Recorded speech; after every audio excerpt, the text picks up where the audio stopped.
যারা দুনিয়াতে নেক আমল করবে তারা পরকালে গিয়ে তার সুফল ভোগ করতে পারবে। আর যারা দুনিয়ার এই জীবনে এই হায়াতে নেক আমল করবে না তারা পরকালে সুফল ভোগ করতে তো পারবেন না, বরং তাদেরকে উল্টো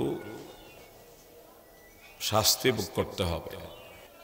তাই এই সীমিত হায়াতকে গুনাহমুক্ত রেখে যতটুকু সম্ভব চেষ্টা করতে হবে নেক আমলের মধ্যে যেন আমরা কাটাতে পারি।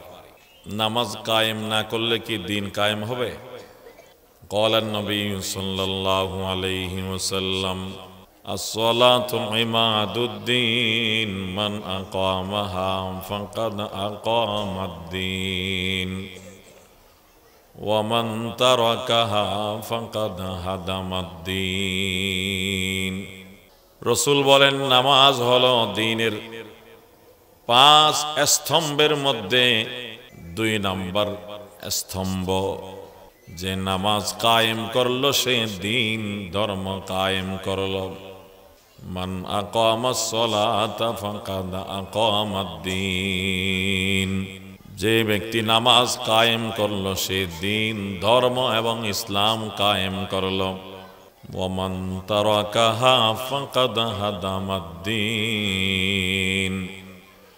আর যে নামাজ ছেড়ে দিল সে দ্বীন ধর্ম ইসলামকে ধ্বংস করে দিল। তা আমরা যে দ্বীন কায়েম ইসলাম কায়েমের কথা বলি তার প্রথম ধাপ হলো, প্রথম কাজ হলো নামাজ কায়েম। আল্লাহ তাআলা বলেন কোন মুসলমানকে আল্লাহ যদি রাষ্ট্রীয় ক্ষমতা দান করে তাদেরও প্রথম কাজ হবে দেশে নামাজ কায়েম করা। الذين إن مكناهم في الأرض أقاموا الصلاة وآتوا الزكاة وأمروا بالمعروف ونهوا عن المنكر। আল্লাহ বলেন ইমানদার মুসলমানদেরকে যখন আমি রাষ্ট্রীয় ক্ষমতা দান করি, জমিনের মধ্যে তাদেরকে খেলাফত দান করি, আমি আল্লাহর প্রতিনিধি বানাই এবং তাদেরকে জমিনের মধ্যে আমি প্রতিষ্ঠিত করি, তখন তারা 1 নম্বর নামাজ কায়েম করবে, 2 নম্বর যাকাত আদায়ের ব্যবস্থা করবে, 3 নম্বর সৎ কাজের আদেশ দেবে, 4 নম্বর অসৎ কাজ অন্যায় কাজ থেকে মানুষকে বিরত রাখবে। 1 নম্বর কাজ হলো নামাজ কায়েম করা। আল্লাহ তাআলা আমাদের রসুলকে নামাজের হাদিয়া দিয়েছেন সবে মেরাজে। আমাদের রসুলের মেরাজ হয়েছে, আরশ আজিমের মেহমান হয়েছেন আমাদের রসুল। আল্লাহ আমাদের রসুলকে একেবারে জাগ্রত অবস্থায় সশরীরে জিব্রাইলের মাধ্যমে আরশ আজিমে নিয়ে গেছে, নিয়ে আল্লাহর আরশের মধ্যে আল্লাহ তাআলার কাছে বসিয়ে আল্লাহ তাআলা নামাজের হাদিয়া দিয়েছেন। নামাজ ছাড়া আমাদের ইসলাম ধর্মে যত আমল আছে, ইবাদত আছে, মনে করুন নামাজের পরে হলো যাকাত, যাকাতের পরে রোজা, রোজার পরে হজ। এই যাকাত, রোজা এবং হজের বিধান, অন্যান্য সমস্ত বিধানগুলো আল্লাহ তাআলা জিব্রাইলের মাধ্যমে আমাদের রসুল যেখানে আছেন জমিনের মক্কায় মদিনায় সেখানে পাঠাই দিয়েছেন জিব্রাইলের মধ্যস্থতায়। কিন্তু আল্লাহ পাকের যখন ইচ্ছা হলো আমাদের নবীকে, নবীজির মাধ্যমে আমাদেরকে নামাজের হাদিয়া দেবেন, তখন আল্লাহ মাঝখানে জিব্রাইলকে ব্যবহার করেন নাই, জিব্রাইলের মাধ্যমে নামাজের বিধান রসুলকে দান করেন নাই, বরং জিব্রাইলকে বলেছেন যাও জিব্রাইল আমার হাবিবকে আমার কাছে নিয়ে আসো। তোমার মাধ্যমে নয়, বরং আমি সরাসরি আমার হাবিবকে নামাজের হাদিয়া দান করব। আল্লাহ তাআলা সরাসরি রসুলকে নামাজের হাদিয়া দিলেন। রসুলের মাধ্যমে আমরা নামাজের হাদিয়া পেলাম। এই নামাজ আল্লাহ রসুলকে দিয়েছেন, ফরজ করেছেন একেবারে আরশ আজিমে। তার মানে আল্লাহর নিকটে এবং কাছে ডেকে নিয়ে আল্লাহ রসুলকে নামাজের হাদিয়া দিলেন। যারা নামাজ আদায় করবে নামাজের মাধ্যমে তারাও আল্লাহর কাছে চলে যেতে পারবে। যারা নামাজি বান্দা হবে তারা আল্লাহর একেবারে কাছের বান্দা হয়ে যাবেন, তারা আল্লাহ পাকের নৈকট্যশীল বান্দা হয়ে যাবেন। সেদিকে ইঙ্গিত এবং ইশারা। মকনু সুসতি নামাজে বনজে গানা ফাওয়াইলুল লিল মুসাল্লিন আল্লাযিনা। দৈনিক কয়বার নামাজ? কত লম্বা ফাঁকি দিয়ে, মাঝখানে কত বিরতি দিয়ে দিয়ে নামাজ। শুধু আসর এবং জোহরের নামাজ, আসর এবং মাগরিবের নামাজটা হলো কাছাকাছি টাইমে। এশা থেকে ফজর পর্যন্ত পুরো রাত আর কোনো ফরজ নামাজ নাই। আপনি পড়লে নফল পড়বেন, তাহাজ্জুদ পড়বেন, ফরজ নামাজ তো আর নেই। ফজর থেকে নিয়ে একবারে জোহর পর্যন্ত আর কোনো ফরজ নামাজ নেই। অথচ আল্লাহ তাআলা প্রথমে এই মেরাজে, সবে মেরাজে রসুলকে প্রথমে দিয়েছিলেন রাতে দিনে 50 ওয়াক্ত নামাজ। 24 ঘন্টার ভিতরে কয় ওয়াক্ত? 50 ওয়াক্ত নামাজ। তার মানে প্রতি আধা ঘন্টা পর পর 1 ওয়াক্ত নামাজ। প্রতি আধা ঘন্টা পর পর, আধা ঘন্টা থেকে আরো কয়েক মিনিট কম, কারণ আধা ঘন্টা পর পর হলে তো আপনার 50 ওয়াক্তের জন্য 25 ঘন্টা লাগবে। তো রাতে দিনে তো 25 ঘন্টা নেই, 24 ঘন্টা। আধা ঘন্টা থেকে আরো কম সময়ের ব্যবধানে এক এক নামাজ। কিন্তু যখন আল্লাহ 50 ওয়াক্ত নামাজ আমাদের রসুলকে দিয়েছিলেন, তখন রসুল কিন্তু কোনো আপত্তি করেননি। মেরাজের বয়ান তো শুনেছেন বারবার। রসুল নিজের থেকে কিছু বলেন নাই যে আমি পারবো না বা আমার উম্মত পারবে না। অথচ প্রতি আধা ঘন্টা পর পর এক এক ওয়াক্ত নামাজ। তার মানে বাসায় এসে ঘুমাইতেও পারবেন না, শুইতেও পারবেন না। আধা ঘন্টা মানে নামাজ একটা পরে বের হয়ে এই দোকানে এসে একটা খালি চা খেতে খেতে মুয়াজ্জিন আবার আজান দেবে। ঘুরে ঘুরে আধা ঘন্টা পর পর নামাজ হতো। এখানে বুঝার বিষয় হলো, রসুলকে যখন দৈনিক 50 ওয়াক্ত নামাজ দেওয়া হয়, আধা ঘন্টা পর পর এক এক ওয়াক্ত নামাজ, তখন রসুল একবারও বলেন নাই যে এটা আমার কষ্ট হবে, পারবো না, আমার উম্মত পারবে না। বরং রসুল খুশি। কেন খুশি? কি কারণে খুশি? রসুল জানেন যে আমাদের সৃষ্টি আল্লাহর ইবাদতের জন্য। তো যাকে যে জন্য সৃষ্টি করা হয়েছে সে ওই কাজ সবসময় করতে থাকবে, এটাই তো যুক্তি। সে ওই কাজ করতে হবে না সবসময়, যাকে যে কাজ করার জন্য সৃষ্টি করা হয়েছে। আমরা অবহেলা করি। সূর্যকে আল্লাহ যেদিন থেকে সৃষ্টি করেছেন, সূর্য তার গতির মধ্যে চলার মধ্যে কোনো অবহেলা করে? সূর্য উদয় হতে অস্ত যেতে, দ্বিপ্রহর হতে, এই যে আল্লাহর হুকুম, একটা নির্ধারিত টাইম ক্যালেন্ডার, এর কোনো ব্যতিক্রম সে করে না। একদিনও সূর্য বলে না যে আমি চলতে চলতে দুর্বল হয়ে গেলাম, আজকে 1 ঘন্টা পরে উঠি, আজকে 1 ঘন্টা পরে অস্ত যায়।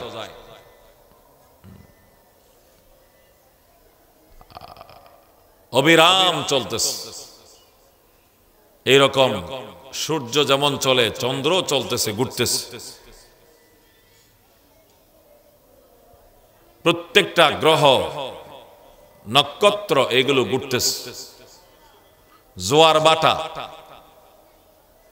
এই যে নদী এবং খালের মধ্যে, সাগরের মধ্যে জোয়ার বাটা, কখনো জোয়ার কখনো বাটা, কখনো পানি ওইদিকে যায় কখনো এইদিকে আসে। যখন দেখবেন জোয়ার ফুল হয়ে গেছে, আপনি দেখতেছেন মনে হয় পানি এখন আর চলাচল করতেছে না, দেখবেন সাথে সাথে আবার বাটা শুরু। বাটা যখন ফুল হয়ে যাবে মনে করতেছেন পানি এখন একেবারে ঠান্ডা, চলাচল বন্ধ, একটু দেখতে না দেখতে আবার বাটা শুরু। কার হুকুমে এই জোয়ার হচ্ছে, বাটা হচ্ছে?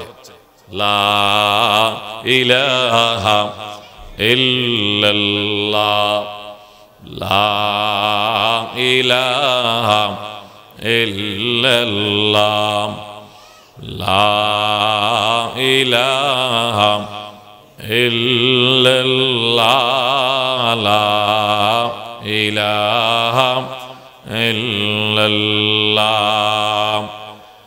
ইশক বা মুরদান বা সদ পায়েদার ইশক রাবা হাইয়্যু বা কাইয়্যুম দার লা ইলাহা ইল্লাল্লাহ লা ইলাহা ইল্লাল্লাহ লা ইলাহা ইল্লাল্লাহ লা ইলাহা ইল্লাল্লাহ।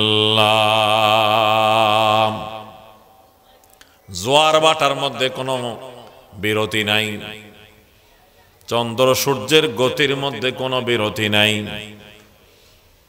আল্লাহ যাকে যে নির্দেশ দিয়েছেন ওই নির্দেশ অবিরাম পালন করে যাচ্ছে। কিতাবে আছে আল্লাহ তাআলা কিছু ফেরেশতা তৈরি করেছেন যারা সব সময় সিজদায় থাকে। যেদিন থেকে আল্লাহ তাআলা ওই ফেরেশতাকে সৃষ্টি করেছেন ওই দিন থেকে ফেরেশতা সিজদার মধ্যে পড়ে আছে। সারা জীবন কিয়ামত পর্যন্ত সেই সিজদায় পড়ে থাকবে। কিছু ফেরেশতা আছে সব সময় রুকুর অবস্থায় আছে, কিছু ফেরেশতা আছে যারা সব সময় দাঁড়ানো অবস্থায় আছে। তারা দাঁড়িয়ে দাঁড়িয়ে আল্লাহ পাকের তাসবিহ আদায় করে, আর কেউ রুকুর মধ্যে তাসবিহ আদায় করে, কেউ সিজদার মধ্যে তাসবিহ আদায় করে। অর্থাৎ যাকে যে নির্দেশ দেওয়া হয়েছে ওই নির্দেশ বরাবর পালন করে। আর আমরা মানব দানবকে আল্লাহ তাআলা সৃষ্টি করেছেন আল্লাহর কথা মানার জন্য, আল্লাহর গোলামি বন্দেগী করার জন্য। এই জন্য রসুল যখন 50 ওয়াক্ত নামাজ আল্লাহ দিলেন কোনো আপত্তি জানাননি। নামাজের হাদিয়ে নিয়ে আরশ আজিম থেকে বিদায় নিয়ে চলে আসলেন। 70,000 নূরের পর্দা অতিক্রম করে, মাকামে শরীফুল আকলাম অতিক্রম করে, সিদরাতুল মুনতাহা অতিক্রম করে, সপ্তম আসমান অতিক্রম করে, ষষ্ঠ আসমানে যখন আসলেন মূসা নবীর সাথে দেখা হয়। মূসা নবী জিজ্ঞাসা করলেন আপনার উম্মতের জন্য আল্লাহ কি দিয়েছেন? বলে দৈনিক 50 ওয়াক্ত নামাজ। তখন মূসা নবী বললেন ইন্না উম্মাতাকা লা তাস্তাতিউ, মুহাম্মদ আপনার উম্মত দৈনিক 50 ওয়াক্ত নামাজ আদায় করতে পারবে না। কে পারবে না? উম্মত পারবে না। মূসা আলাইহিস সালামও বলতেছেন না যে মুহাম্মদ আপনি পারবেন না, এমন বলতেছে না। কারণ রসুল তো 50 ওয়াক্ত যা দিয়েছেন তার উপর খুশি, আরো বেশি দিলেও খুশি। এই জন্য এটা মূসা নবীও জানেন। কারণ নবীগণ আল্লাহ যাকে যে নির্দেশ দিয়েছেন ওই নির্দেশ হবু পালন করে, ওখানে বিন্দু পরিমাণ হেরফের নাই। ফেরেশতারা আল্লাহর নির্দেশ পরিপূর্ণ পালন করে, কোনো হেরফের নাই। ফেরেশতাদেরও কোনো গুনাহ নাই, নবীদেরও কোনো গুনাহ নাই। নবীদের কি নাই? কোনো গুনাহ নাই। সব নবীগণ নিষ্পাপ, সগীরা গুনাহ থেকে নিষ্পাপ, কবিরা গুনাহ থেকে নিষ্পাপ, এবং নবুয়তের পরেও নিষ্পাপ, নবুয়তের আগেও নিষ্পাপ। আল আম্বিয়া মাসুমুন আনিস সগাইরি ওয়াল কাবাইরি ক্বাবলান নবুওয়াতি ওয়া বা'দাহা। ফেরেশতাদের যেমন কোনো গুনাহ নাই, নবীদেরও কোনো গুনাহ নাই। আল্লাহ বলেন আমার আইন হলো যারা গুনাহগার তাকে আমি নবী বানাইলাম। লা ইয়ানালু আহদিজ জালিমিন, যারা গুনাহগার পাপিষ্ঠ তারা আমার নবুয়ত পায় না, পাওয়ার নিয়ম নাই। এই জন্য আল্লাহ যাদেরকে নবী বানিয়েছেন তারা সবাই নিষ্পাপ, বেগুনাহ, মাসুম। নবীদেরকে যারা গুনাহগার বলে তারা আহলে হক নয়। নবীদেরকে যারা গুনাহগার বলে তারা হকপন্থী নয়, তাদের আকীদায় ভুল আছে। নবীরা হলেন নিষ্পাপ, নবীদের কোনো গুনাহ নাই। আল্লাহ বলেন লা ইয়ানালু আহাদিজ জালিমিন, কোন পাপিষ্ঠ মানুষ আমি আল্লাহর নবুয়ত পাবে না, রিসালত পাবে না। আল্লাহ যা দিয়েছেন তার উপর খুশি। রাসূল 50 ওয়াক্ত নামাজের উপর খুশি। মুসা নবীও তো নবী, উনিও জানেন যে মুহাম্মদ সাল্লাল্লাহু আলাইহি ওয়াসাল্লাম 50 ওয়াক্ত নামাজ পেয়ে খুশি, তিনি অনায়াসে আদায় করবেন। এই জন্য বলতেছেন না যে মুহাম্মদ আপনি পারবেন না, বরং বলতেছে কি ইন্না উম্মাতাকা লা তাস্তাতিউ, মুহাম্মদ আপনার উম্মত পারবে না। তো কি করতাম? আল্লাহ তো দিয়েছেন 50 ওয়াক্ত নামাজ। মুসা আলাইহিস সালাম বলেন আল্লাহর কাছে যান, যাই একটু কমানোর অনুরোধ করেন। মুসা আলাইহিস সালামের কথায় আমাদের নবীজি আল্লাহর দরবারে আবার গেলেন, গিয়ে বললেন যে আল্লাহ, মুসা নবী বলতেছেন আমার উম্মত নাকি পারবে না। কথা কার? মুসা নবীর উপর ছড়াই দিছে, আমি না, মুসা নবী বলতেছেন। আমার পক্ষ নাই, মুসা নবী বলতেছেন আমার উম্মত পারবে না, তা আপনি একটু কমাই দেন আল্লাহ, আমার উম্মতের জন্য একটু সহজ করেন। আল্লাহ বলেন ঠিক আছে, আপনি যখন আবদার করলেন, অনুরোধ করলেন, আবদার রক্ষা করলাম, 5 ওয়াক্ত কমাই দিলাম। কত আছে? 45। আলহামদুলিল্লাহ, হুজুর খুশি। তো 45 ওয়াক্ত হলে 5 ওয়াক্ত কমলে আর কয় মিনিট পর পর একটু বিরতি, কয়েক মিনিট বেশি পাওয়া যাবে আর কি। আধা ঘন্টার জায়গায় 35 মিনিট হবে। 35 মিনিট পর পর এক এক নামাজ। হুজুর খুশি যে আমি পারবো না, আমার উম্মত পারবে না, কিচ্ছু বলতেছেন না। বন্দা আমদ আজ বরায়ে বন্দগি, জিন্দগি বে বন্দগি শর্মিন্দগি, জুজ ইবাদত নিস্তে মকসুদ আজ জাহাম, মা খলাকতুল জিন্না ওয়াল ইনসা বহাম। আমরা যারা 5 ওয়াক্ত নামাজ আদায় করতে অবহেলা করি, একটু চিন্তা করি আমরা কোন নবীর উম্মত? যে নবী 50 ওয়াক্ত নামাজ পেয়ে খুশি, 1 ওয়াক্ত কমানোর প্রথমে আবদার করেন নাই, সেই নবীর উম্মত হয়ে আমরা দৈনিক 5 ওয়াক্ত নামাজও যদি আদায় না করি, কিয়ামতের দিন সেই নবীর সুপারিশের কেমনে আশা করি? কর দিয়া জঙ্গে উহুদ মে मुस्तफा दंदा शहीद, ये शरीयत ये तरीक़त हमको मिलने के लिए, ये शरीयत ये तरीक़त हमको मिलने के लिए। 45 ওয়াক্ত নিয়ে রাসূল চলে আসলেন। আবার ওই ষষ্ঠ আসমানে মুসা নবীর দেখা।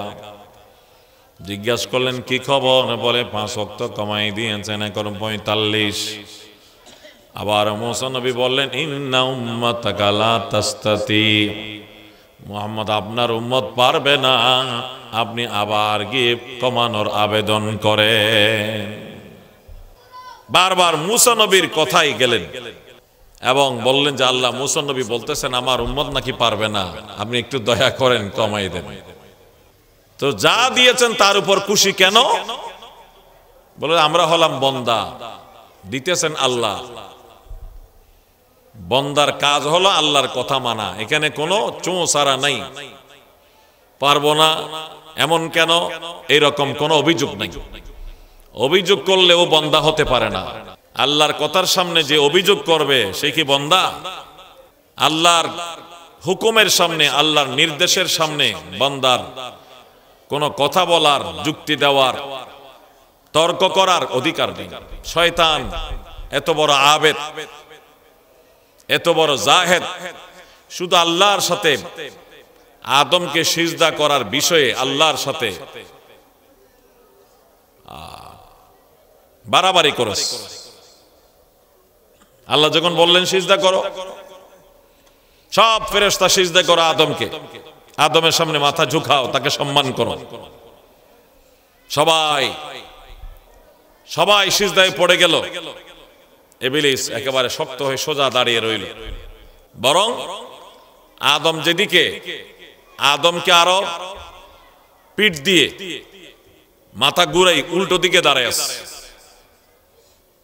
আল্লাহ জিজ্ঞেস করলেন, সবাই সিজদা করলো, তুই করলি না কেন? বলে যে আল্লাহ, কেমনে আমি সিজদা করি, আপনার হুকুম তো অযৌক্তিক। নাউজুবিল্লাহ বলেন। কারণ আপনি আমাকে সৃষ্টি করেছেন আগুন দিয়ে, এই আদমকে তো দেখলাম আমি সৃষ্টি করলেন মাটি দিয়ে, তা আমি শ্রেষ্ঠ আদম থেকে, আনা খায়রুম মিনহু, আমি আদম থেকে শ্রেষ্ঠ। তো শ্রেষ্ঠ হয়ে অশ্রেষ্ঠকে কখনো সম্মান করতে পারে না। আল্লাহ তাআলা বলেন, হুকুম তো আমার, নির্দেশ আমার, তোরে কি দিয়ে বানালাম, আদমকে কি দিয়ে বানালাম, এগুলো তো আমি জানি। এই কাহিনী তো আমাকে বলে লাভ নেই।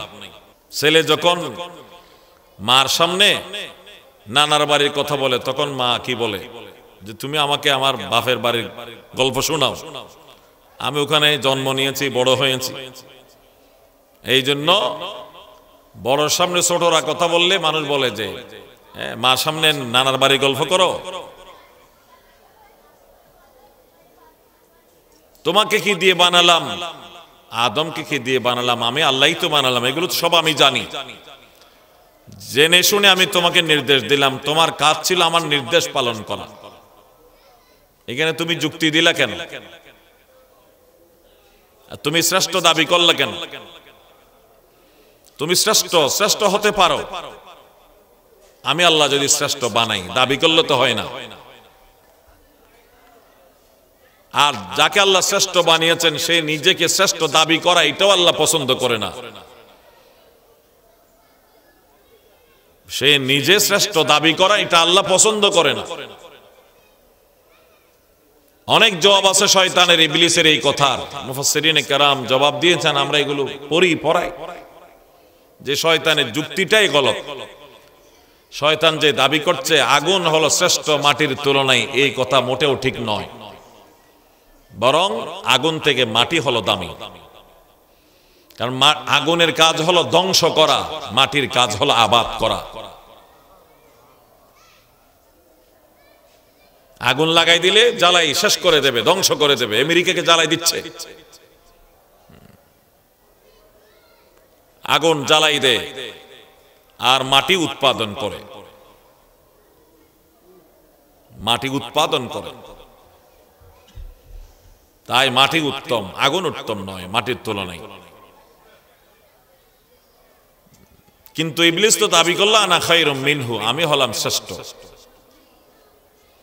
আল্লাহ পাক রব্বুল আলামিন নারাজ হলেন তার উপর, বললেন উখরুজ, বের হও, এখন তুমি বের হও, জান্নাত থেকে বের হও, আসমান থেকে বের হও, যাও না জমিনে নেমে যাও।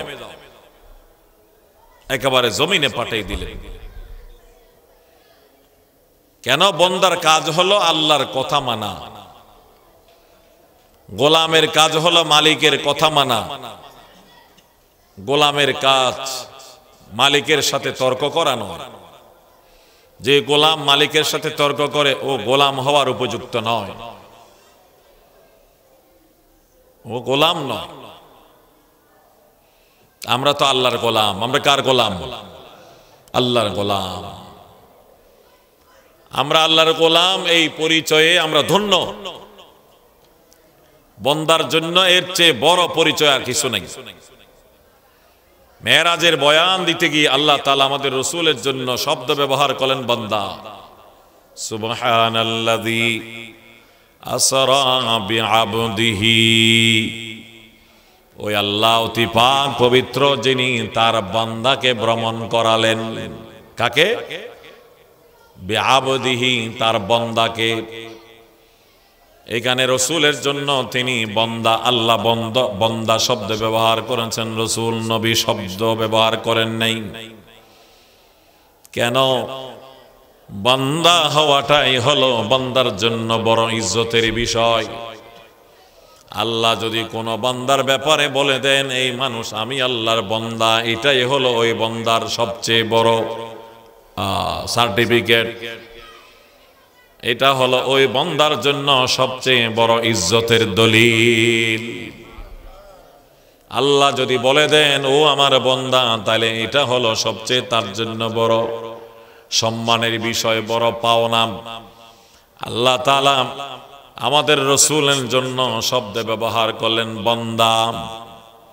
ওয়া ইন কুনতুম ফি রাইবিম মিম্মা নাযালনা আলা আবদিনা, এখানেও বান্দা। সুবহানাল্লাযী আসরা বিআবদিহি, এখানেও বান্দা। ফাআওহা ইলা আবদিহি মা আওহা, এখানেও বান্দা। এটা হচ্ছে বান্দার বড় অর্জন, বড় কামিয়াবি, বড় ইজ্জতের শব্দ।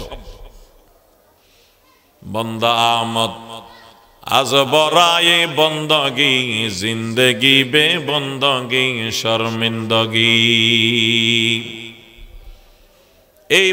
এইভাবে রাসূল করিম সাল্লাল্লাহু আলাইহি ওয়াসাল্লাম মুসা নবীর পরামর্শে যেতে থাকলেন, আসতে থাকলেন, যেতে থাকলেন, আসতে থাকলেন আল্লাহর দরবারে বারবার।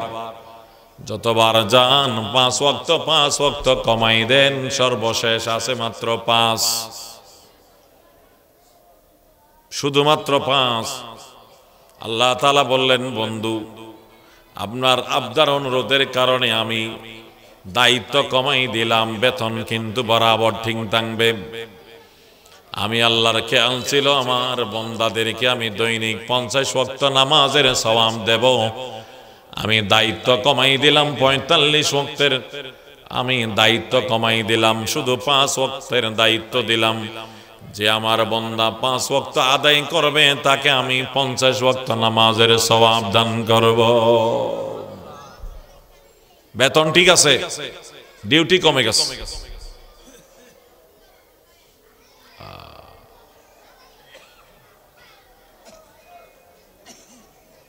মানুষ যখন বয়স্ক হয়ে যায়, কমজোর হয়ে যায়, তখন তাদের দায়িত্ব কমে যায়। বিভিন্ন জায়গাতে মসজিদের ইমাম আছেন যারা 40 বছর 50 বছর পর্যন্ত একই মসজিদে ইমামতি করতেছেন। পুরা পাড়ার বয়স্ক, যুবক, শিশু, কিশোর সবাই ওনার শাগরিদ। তো এখন দুর্বল হয়ে গেছে বলে যে আপনাকে আর নামাজ পড়াতে হবে না, আরেকজন ইমাম রাখছি নামাজ পড়ানোর জন্য, আপনি খাবেন, দোয়া করবেন, নামাজ পড়বেন, বেতন ঠিক আছে।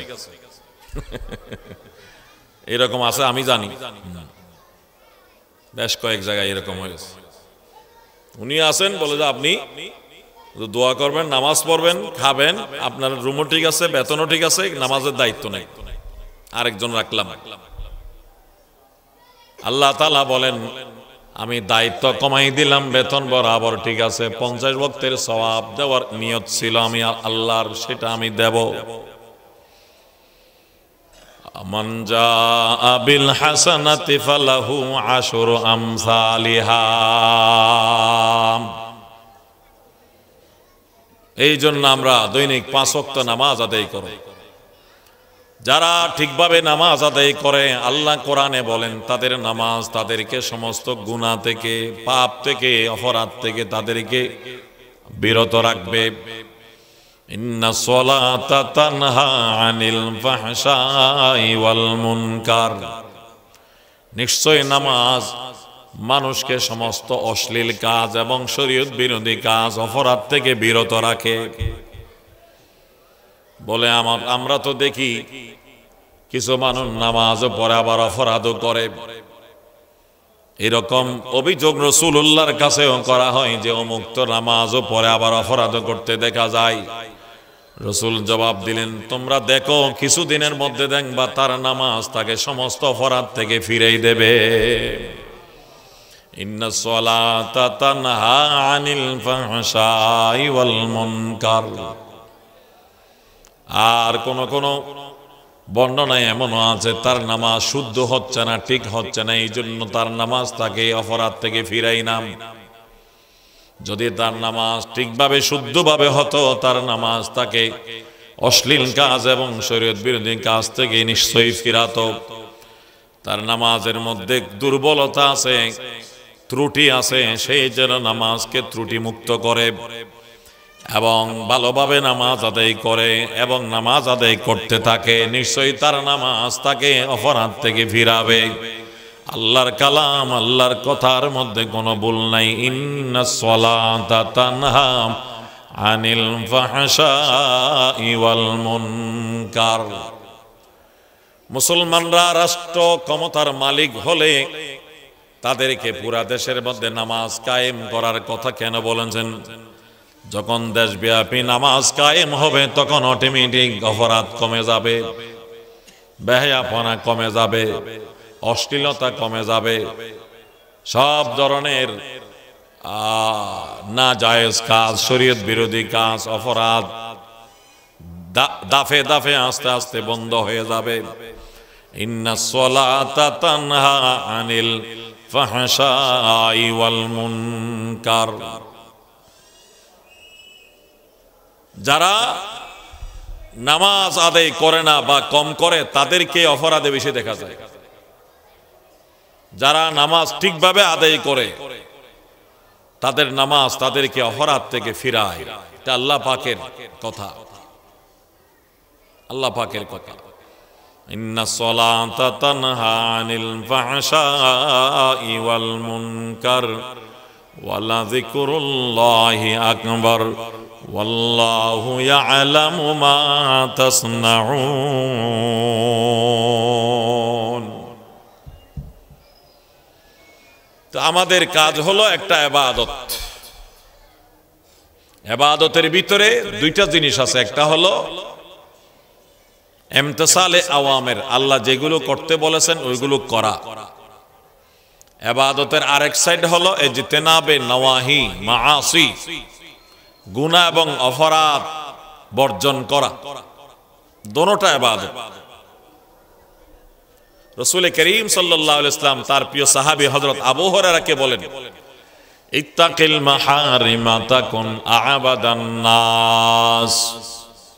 যত হারাম কাজ, গুনার কাজ আছে এইগুলো তুমি ছেড়ে দাও, তুমি এক নম্বর আবেদ হয়ে যাবে। যত হারাম কাজ আছে হারাম ছেড়ে দাও, গুনাহ ছেড়ে দাও, নেশা ছেড়ে দাও, মদ জুয়া ছেড়ে দাও, নাচ গান ছেড়ে দাও, বেহায়াপনা ছেড়ে দাও, গুনাহ ছেড়ে দাও, হারাম কাজ ছেড়ে দাও। ইত্তাকিল মাহারিম তাকুন আ'বাদান নাস। উম্মত তুমি এক নম্বর আল্লাহর আবেদ বান্দা হয়ে যাবে। তাইলে তরকে হারাম এটা ইবাদত। কুওয়াতে নে কি নদারি বদমকুন বরওয়াজুদে খুদ সে তব আদমকুন। আল্লাহর আরেফগণ ওলিগণ বলেন, তুমি বেশি নফল ইবাদত, নফল আমল, তাসবিহ তাহলিল, এরকম জিকির আজকার, নফল রোজা, নফল নামাজ, এইগুলো বেশি পড়তে না পারলেও ফরায়েজ ওয়াজিবাত আদায় করো। তারপরে গুনাহ ছেড়ে দাও, গুনাহ ছেড়ে দাও। কুওয়াতে নেকি নদারি বদমকুন। বেশি নফল ইবাদত করতে না পারলেও গুনাহ ছেড়ে দাও, গুনাহ করবা না। কারণ গুনাহ করলে গুনার শাস্তি তোমাকে ভোগ করতে হবে। কুওয়াতে নেকি নদারি বদমকুন বরওয়াজুদে খুদ সে তম্বে হাদমকুন। গুনাহ করা মানে নিজেকে, নিজের উপর নিজে শাস্তি প্রদান করা, নিজের উপর নিজে জুলুম করা। বলে আমি কেন আমার উপর জুলুম করব? আমরা জুলুম তো আরেকজনের উপরে করি। কোরআন সুন্নাহ এই কথা বলে আমি গুনাহ করা মানে আমার উপর আমি জুলুম করা। কেন? এই গুনার কারণে আমাকে শাস্তি ভোগ করতে হবে। তাহলে আমি আমার উপর জুলুম করলাম, আমি আমার উপরে জুলুম করলাম, শাস্তি ভোগ করতে হবে। এই জন্য আমরা গুনাহ না করি, গুনাহ না করি। আমরা সবাই সংকল্প করি যে আমরা গুনাহ করব না, সব গুনাহ আমরা ছেড়ে দেব। বিশেষ করে কবিরা গুনাহ যা আছে, কবিরা গুনাহ যা আছে, যে সমস্ত গুনার জন্য শাস্তির কথা বলা হয়েছে, যে সমস্ত গুনার জন্য জাহান্নামের ওয়াঈদ এবং হুমকি দমকির কথা আছে, যে সমস্ত গুনার জন্য লানতের কথা আছে, এই সবগুলো হচ্ছে আপনার গুনাহে কবীরা। আল্লাহ তাআলা কোরআন মজিদে বলেন, ইন তাজতানিবু কাবায়রা মা তুনহাউনা আন নুকাফির আনকুম সাইয়্যাতিকুম ওয়া নুদখিলকুম মুদখালান কারীমা। বান্দা, তোমরা যদি কবিরা গুনাহ না করো, তোমাদের সগীরা গুনাহ আমি এমনিই মাফ করে দেব এবং তোমাদেরকে জান্নাতে দাখিল করব। গান বাজানা করা কবিরা গুনাহ, গান বাজানা শোনা কবিরা গুনাহ, বেপরদা চলা কবিরা গুনাহ, সুদ খাওয়া কবিরা গুনাহ, ঘুষ খাওয়া কবিরা গুনাহ, নেশা করা কবিরা গুনাহ।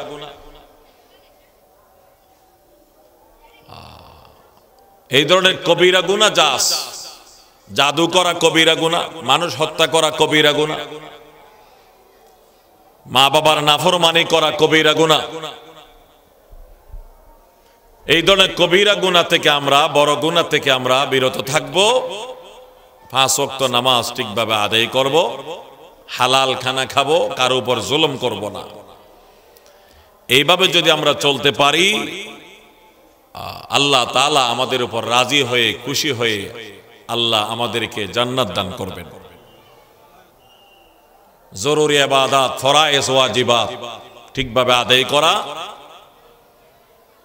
এবং গুনাহ না করা, হালাল ইনকাম করে হালাল খানা খাওয়া, কারো উপর জুলুম না করা। কোন মানুষ নয়, কোন জন্তু জানোয়ারের উপরও জুলুম না করা। আয-যুলমু যুলুমাতুন ইয়াওমাল কিয়ামাহ।